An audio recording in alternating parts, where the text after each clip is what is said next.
بسم اللہ الرحمن الرحیم۔ السلام علیکم پاکستانیوں، آج میں اپنے چیف آف آرمی سٹاف سے مخاطب ہوں، عاصم منیر صاحب۔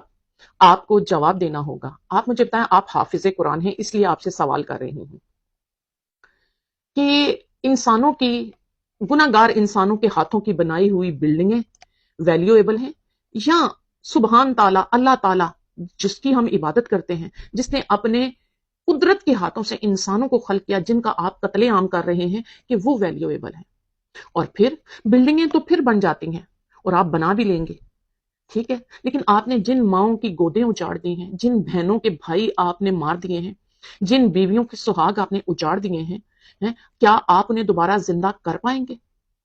کیا روز قیامت آپ اللہ کو جواب دے پائیں گے کہ آپ نے، جنہوں نے تمہاری جان کو نقصان نہیں پہنچایا تھا، ان بلڈنگوں کی ویلیو ہی کیا تھی کہ تم نے جنہیں میں نے اپنے ہاتھوں سے بنایا، جن کی میں نے ماں کے پیٹ میں حفاظت کی، جنہیں میں نے زندگی دے کے رزق دیا، تم نے اسے کس بات پہ مار دیا؟ تو کیا آپ جواز دیں گے کہ ہماری بلڈنگیں تو ہمارے مجسمے توڑ دیے تھے؟ مجسموں سے تو لگتا ہے آپ بت ہیں۔ اور دوسرا، عاصم منیر صاحب، آپ کے پاس جواب ہے اس سوال کا کہ بیت المقدس میں فلسطینی مسلمان ہمیں پکارتے رہے کہ یہ ایٹمی پاور والی مسلمانوں کی واحد فوج، پاکستانی فوج ہماری مدد کو آئے کہ بیت المقدس پہ حملہ ہوتا تھا، نمازیوں کو شہید کیا جاتا تھا، بیت المقدس کی دیواروں کو نقصان پہنچایا جاتا تھا، بیت المقدس پاک اللہ کے گھر میں جسے رسول صلی اللہ علیہ وسلم نے اپنے مبارک ہاتھوں سے جس کی بنیادیں اٹھائی، ان میں اسرائیلی جوتیوں سے، اپنے ناپاک بوٹوں سے بھاگتے اور وہاں وہ جانوروں کو، سور جیسے جانوروں کو گھساتے تھے۔ آپ کی غیرت آپ لوگوں کی فوج کی نہ جاگی کہ آپ بیت المقدس کی حفاظت کے لیے آپ لوگوں نے فلسطینیوں کی پکار پہ لبیک نہ کہا؟ تو بیت المقدس جسے رسول نے اپنے ہاتھوں مبارک سے بنایا، اس کی بے حرمتی ہوتے ہوئے آپ بڑی بے شرمی سے آج تک دیکھ رہے ہیں۔ جو اللہ کا گھر ہے، آپ اللہ کے گھر کی بے حرمتی بڑی بے شرمی سے دیکھ رہے ہیں، ڈٹ کے دیکھ رہے ہیں، کہ جیسے آپ اعلان کر رہے ہیں کہ ہم مسلمان ہی نہیں۔ ہمارا کیا کام ہے اللہ کے گھر کی حفاظت کرنا؟ ہمارا کیا کام ہے بیت المقدس کی حفاظت کو بھاگنا جسے رسول نے اپنے ہاتھوں سے اٹھایا؟ لیکن اپنے کور کمانڈر کے ہاؤس اور اپنے فوجیوں کے مجسموں کے ٹوٹنے پر آپ نے اللہ کا کلمہ پڑھنے والی زبانوں کو بند کر دیا، آپ نے اللہ کی بارگاہ میں سرنگو ہونے والے دلوں کو کاٹ ڈالا، آپ نے ماؤں کا سہارا بنے ہوئے بیٹوں کو شہید کر دیا، آپ نے بہنوں کے سہاگوں کو اجاڑ کر انہیں بے ردا کر دیا، آپ نے ماؤں کی گودیں اجاڑ کے رکھ دی صرف چند مجسموں اور بلڈنگوں۔ یہ کیسی بلڈنگیں تھیں؟ ان کی اوقات کیا تھی؟ اللہ تعالیٰ نے انسان کو بلڈنگیں بنانے، بلڈنگیں توڑنے، دریاؤں کو چاک کر کے ان میں جہاز چلانے، ستاروں پہ کمان بنانے کے لیے انسان کو خلق کیا تھا۔ ان تمام چیزوں سے زیادہ انسانی جان کی ویلیو ہے۔ آپ خود کو حافظ کہتے ہیں؟ آپ کو شرم آنی چاہیے۔ آپ جس ادارے کی عزت کی بات کرتے ہیں، اس ادارے کی عزت تو خود آپ لوگ نہیں کرتے۔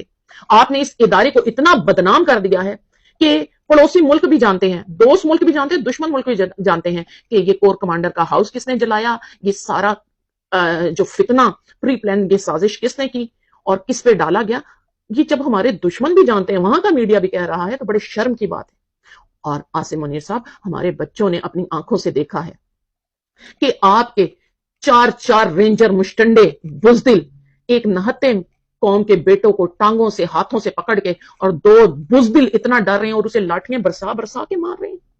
رب ذوالجلال کی قسم، ہر لاٹھی کا جواب دینا ہوگا، ہر جوان کی شہادت کا آپ کو جواب دینا ہوگا۔ جب میرا رب آپ سے پوچھے گا جسے میں نے اپنے ہاتھوں سے بنا کے زندگی بخشی کی، تو کون ہوتا تھا اس کی زندگی لینے والا؟ عاصم منیر صاحب، جب پہلا انسان، پہلا نبی حضرت آدم کا بیٹا قابیل اپنے بھائی کا قتل کر کے اللہ کے عذاب سے نہ بچ سکا، اللہ نے اس پہ جہنم واجب کر دیا، تو آپ کس کھیت کی مولی گاجر ہیں کہ آپ میرے بیٹوں کو یوں شہید کر رہے ہیں، قوم کے بھائیوں کو شہید کر رہے ہیں؟ آپ کس کھیت کی گاجر مولی ہیں؟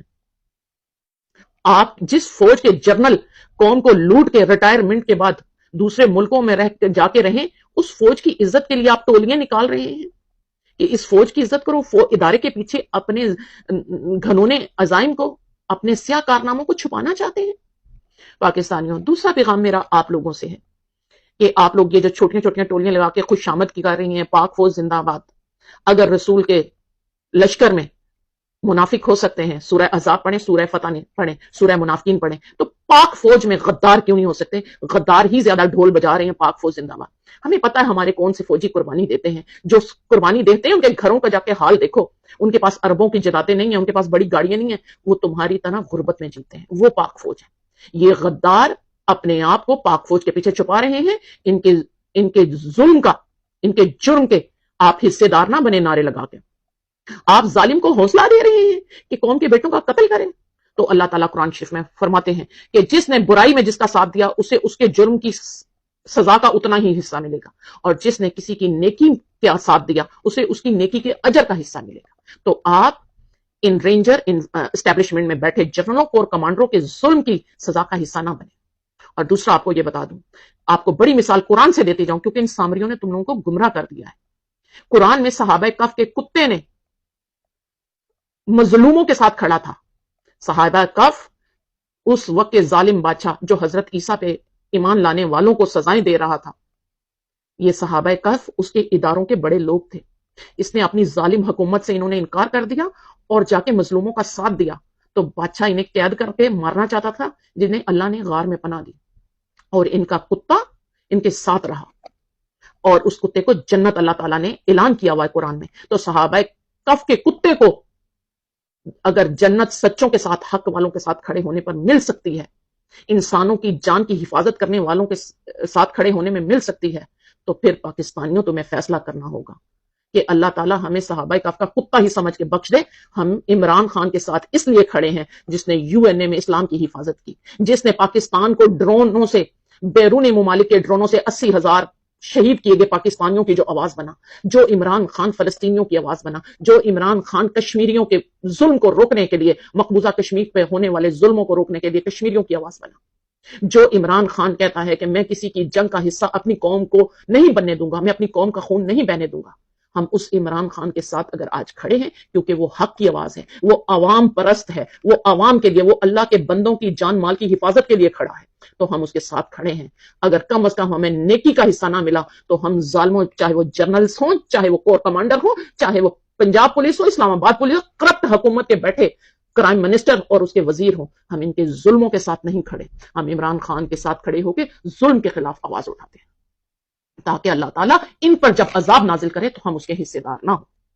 تو اس لیے پاکستانیوں ظالموں کے ساتھ آواز اٹھانے, ان کی خوشامد کرنے پہ میڈیا والوں کو اور پاکستانیوں کو ذرا سوچنا ہوگا. اگر تو تم لوگ عذاب کا حصہ بننا چاہتے ہو تو تم کرو, لیکن ہم جتنے, اور خاص طور پہ اوورسیز پاکستانی ہیں, ہم ان ظالموں کے ظلم کے عذاب کا حصہ نہیں بننا چاہتے. عمران خان زندہ باد, پاکستان پائندہ باد.